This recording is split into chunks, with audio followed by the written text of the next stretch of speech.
Welcome to the SMB Community Podcast with hosts Amy Babinchek, James Kernan, and Carl Polachek. Produced by Kernan Consulting and for the international MSP community. We are dedicated to making every IT professional a successful IT professional. Good morning, everybody. Welcome to the SMB Community Podcast. Well, it's morning anyway, as James and I are recording this. How you doing today, James? Doing good. I've had my 2 cups of coffee. I'm all fired up and ready to go. I'm a tea person, but I'm right there with you. Good. Coffee and I have never become friends. I know that's going to offend some people, but I can't stand coffee. Yeah. Well, I remember the first time I had it, it was terrible. And I'm like, why does everybody drink coffee? It's so bitter. It's tasteless. Exactly. Anyway, I've acquired the taste throughout the years. See, that's the problem. If something's an acquired taste, I don't bother. Come on. What about wine? Did you? I don't drink wine. Oh, there you go. I don't. You know. Wasn't on my list. Yeah. And beer, I think, is the same way. I remember the first sip of beer I had, it was like, ugh, this is terrible. And granted, I was in 3rd grade drinking from a foamy warm silo cup hiding in the bushes at my brother's party with one of my friends. Thought we'd take a sip of what is making everybody kooky and crazy. But anyway, That was a long time ago. All right. Hey, let's get started. So the Microsoft Partner Program is changing again. This isn't exactly today news, but it is recent news, and we've not talked about it. Yeah. Probably because of my feeling that it should not be a big deal for any MSP out there, but it's still in the news. Still in the news. Yeah. I saw a couple articles about that. I think Microsoft, big picture, there's over 500,000 Microsoft partners. That's a lot. It's the biggest, most successful partner program out there. I think they're just trying to whittle down and focus on the revenue generating partners. And I know it's not a very big threshold, but it looks like there's a minimum requirement for revenue. Quarter over quarter, year over year. It looks like that number is fluctuating and it's not super high, but for the little guys out there, something just to be aware of. If you're, receiving any of the Microsoft benefits, you're going to want to make sure you hit those minimum revenue requirements to stay in good graces. I think they're just trying to weed that out. And to me, one of the bigger devastating things that it's already happened a while ago was that the loss of the Microsoft Action Pack. I was always a big fan of that, free, not for resale licensing, for us to demo and use it internally. That was always a big perk. I know my organization took advantage of for years. Yeah, we did too. Till the cloud came along, then we left it. But we did get up to the silver partner and whatever the thing was called after that, which gave us more access to the cloud product line than the Action Pack was at the time. But, I think that entry number for partner now is like $1,000 for the revenue generation. It's not high at all. It's a very modest number. Yep. But I have a feeling it'll cut the numbers big time. Probably the same people that were just there for the Action Pack. They've been wanting to trim those off for a long time. I think this will finally do it, of course, because there's no more Action Pack and you have to actually be producing some revenue. Yeah. I made a lot of money off that partner program over the years. It does open up things. Our level of partnership raised the revenue sharing from Microsoft when we went through Tech Data. A lot of distributors didn't share that, but Tech Data did. So we stuck with them. And then we would also get rewards and bonuses and special deals that Microsoft runs every month, perks, different things like that. So it was always worth it for us. So dig in there, find out where the money is for you, and that's how how you're going to make that decision. Yeah. Yep. Exactly. And I too, in my organizations, we always were strong Microsoft partners, and you got to put a little elbow grease, a little energy into understanding all the benefits. That's probably the biggest problem with their partner program is they've got so many different things. It's really confusing. But like Amy said, it can make you money if you pay attention to it. That's why 500,000 MSPs are partners, right? Yeah. Yeah, it is just require a little elbow grease. I remember they had a bonus on 365. There'd be like a promo SKU. Well, we'd move all of our users over to the promo SKU for a couple months, make an additional. It was sometimes pretty significant, $5 or $10 a license even, and we'd move them all back. And Tech Data had some tools that made that fairly easy to do. But those are the games you have to pay to make the bucks. So we did. Yep. All right. Hey, Oracle. A couple things about Oracle. They're making some headlines because their revenue is skyrocketing. Yeah. And then, of course, in the headlines is, who's the really richest man in the world today? Is it Larry Ellison or is it Elon Musk? They're running neck and neck, I guess. And I don't know who cares. They probably don't even care, but that's been the headline. But the other part of this headline, the reason Ellison's value shot up is he owns so much stock in that company still. He still owns something like 40%. Did I read that? Yeah. Yeah. And amazing. Yes. Yeah. So his, when the stock moves, his wealth moves dramatically. But I also did see that Oracle databases, they're they contain the most amount of data in the world when you put them all together. And they are currently untapped for AI training. So there's another opportunity there for some money making and some deals to come. And to me, that's more of an interesting thing about Oracle than the fact that their revenue soared. But as you look at databases, Oracle seems to be the winner. Yeah. Yeah. They and they're investing in AI in a big way too, but they it's good to see. It's good to see that. No surprise, but I think that's helping, their revenues, grow so quickly. And it's interesting in my history in the channel, I used to run into Oracle partners all the time because I did have some enterprise clients. But then after I sold my business, started working exclusively with MSPs. Most MSPs are pretty small, and you don't really hear about Oracle very much. But they just continue to grow and do well throughout the years. So good for them. It's complex. It's a really complex system. So when you have an Oracle database, you don't just have a database sitting out there. You've got an application that's been built around that. And you're right, it's much more of an enterprise situation. Yeah. Yep. So speaking of AI stuff, you mentioned Oracle's investing in AI. Well, Kaseya is trying to shift around their company to be AI first, and that means that they're shuffling their leadership. I don't know these people.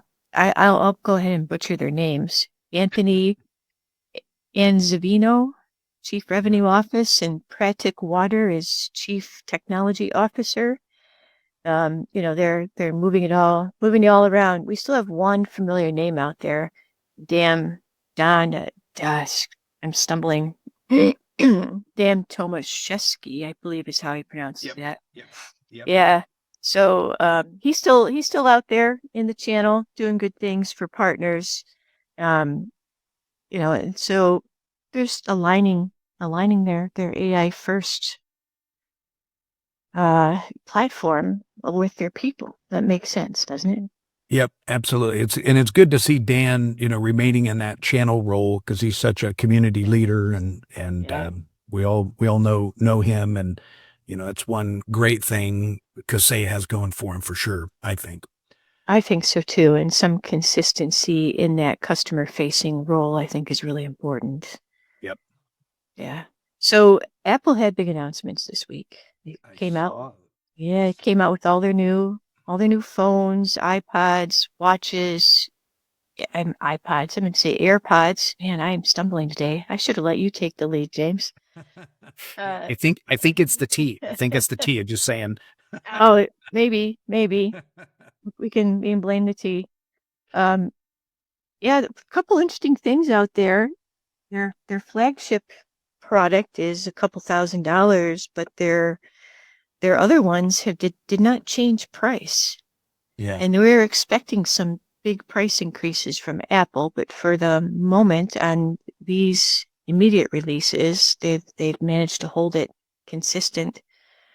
And they came out with some cool new features too. They've got new liquid glass technology in the phones and on the watch. And then the watch got some nifty new health features. They're really doubling down on health. Yeah. For the watch. They had said, that's really the primary function of the watch. And they added this surprised me. I'll tell you about this. It's a hypertension detection, right? That's high blood pressure. Yep.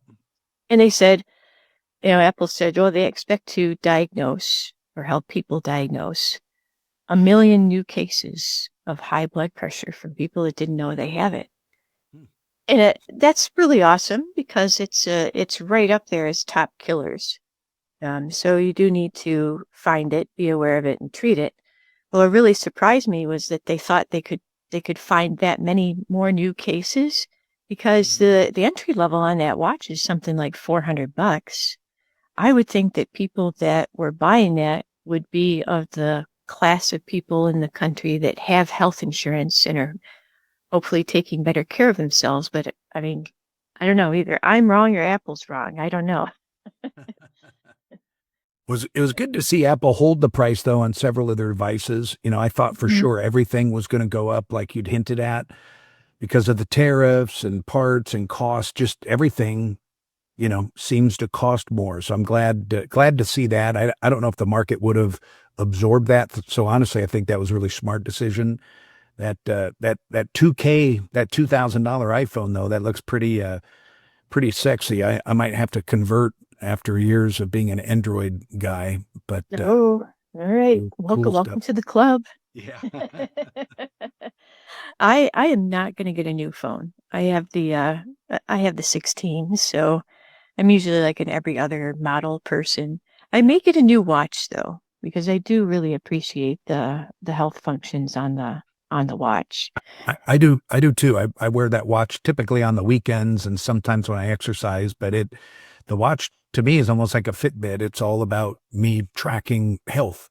So it's good to see that they continue to expand on that too. You have a watch, Apple Watch, but you don't have a Apple phone. I have a Galaxy. It's a Galaxy watch. Okay. All right. Yeah. So it's all connected and it doesn't have all the cool features that I would like. So I'm looking for something new. I want to be able to track, obviously all the, steps and health and fitness. There's a really cool app called MyFitnessPal that you track all your calories and or protein and fat and things like that. Meal over meal, day over day, keep track of that. But the one feature I wish that my Galaxy had was like an oximeter that it tracks your oxygen levels. And, after years ago going through that little COVID scare, I always try to keep my eye on that. And I bought the new watch about a year and a half ago, and it didn't have that feature in it. The old one did. So there's some kind of patent issue. So Apple struggled with that as well. When I first bought my watch, it had the feature. Yeah. And then they had to disable it. So watch got an update and they had to disable it. And poof, yeah. Poof, it's gone. And I think it's back in the new watch, but there's still this company that holds that patent is still saying, no, you can't use it without paying us. So I don't know how long it's still going to be in there, but I'm with you. I think that is a great feature. It's great. It's a great feature to have.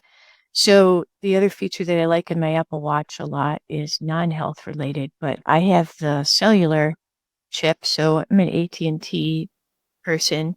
AT&T for $10 a month, it will give my watch a phone number, and then it can use cellular anywhere. It's attached to my phone plan in some way, but it has its own unique phone number. But when you dial, if I call out on my watch, which I can do, it comes out as my cellular phone number. So that number that it has is kind of hidden. Okay. But cool. so I can make and receive calls from that watch. It also has a walkie-talkie, which makes you feel exactly like, Dick Tracy from the cartoons. You hit it on you hold the button in on the screen and you talk into it, and the other person hears you instantaneously, like walkie-talkie on the other end. It doesn't make that little sound, so you got to add that. Yep. But it's very, very cool. We took it. We got those watches. To tell you, final story before we wrap up this long, windy tale.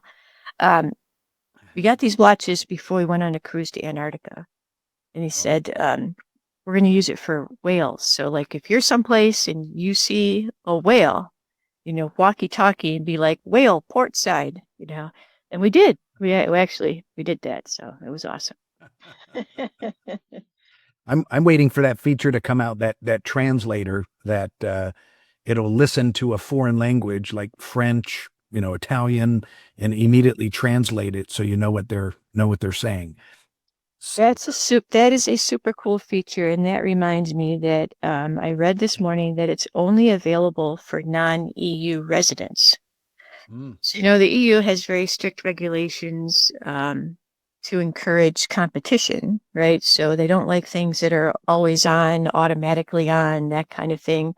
So this is automatically on, and what it does is super cool. So you can be traveling in another country and someone speaks to you and you have your iPods in, you will hear it in English. Yep. Doesn't tell you how to respond to them, but you at least know what they're saying. Yeah. But if you're in the EU, if you're an EU resident, it's not going to work for you. So Interesting. So it's a part of their competition rules. It has it's fallen aside. Hey, the last thing I wanted to talk about today is a little less relevant to MSPs, but a lot more relevant to probably everybody. And that is, we're seeing a lot of regulations come down, and maybe your clients will talk about this. A lot of new regulations coming down to protect kids from inappropriate content on social media, particularly the streaming sites.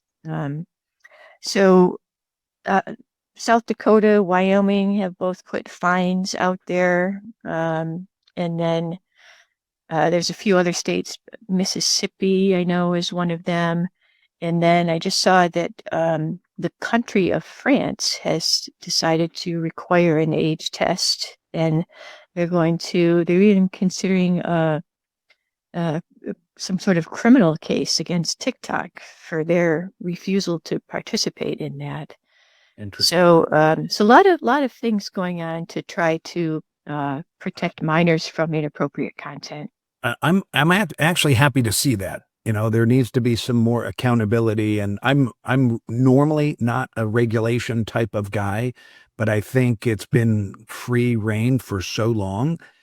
There's a lot of harm that's being done out there, especially to our children. I saw in the news there were some suicide things that against ChatGPT and OpenAI that were just disturbing to see.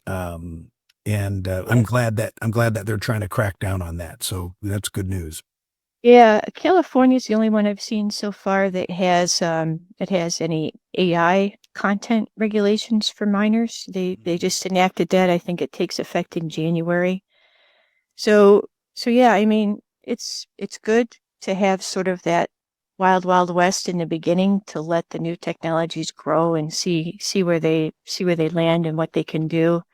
I think we're here on the social media side. We know the bad things that it can do, so it's time to start to rein it in. I agree with you. I think this is common sense and good use of good use of regulatory powers. Yep. I agree. Hopefully more states will jump on that, and maybe someday we'll get a national ruling on what that standard should be. Got it. So that's all the news that's fit to talk about today, James. Yeah. It was, seemed like a lot of AI, and economy stuff in the news. So, but hey, just a friendly reminder, we'd love to hear from you guys. Any questions, comments, questions of the week, or feedback on anything that Amy and I have chatted about. We'd love to hear from you. Go ahead and send any of your questions in to james@kernonconsulting.com, and we'll make sure we bring them up on the program. Awesome. All right. Well, that's it for today. Thank you for listening to another edition of the SMB Community Podcast. Thank you for tuning in to the SMB Community Podcast. If you found this interesting or fun, please subscribe, share with your friends, and give us a thumbs up on your favorite social media. We would love to hear from you, so reach out anytime on the website at smbcommunitypodcast.com.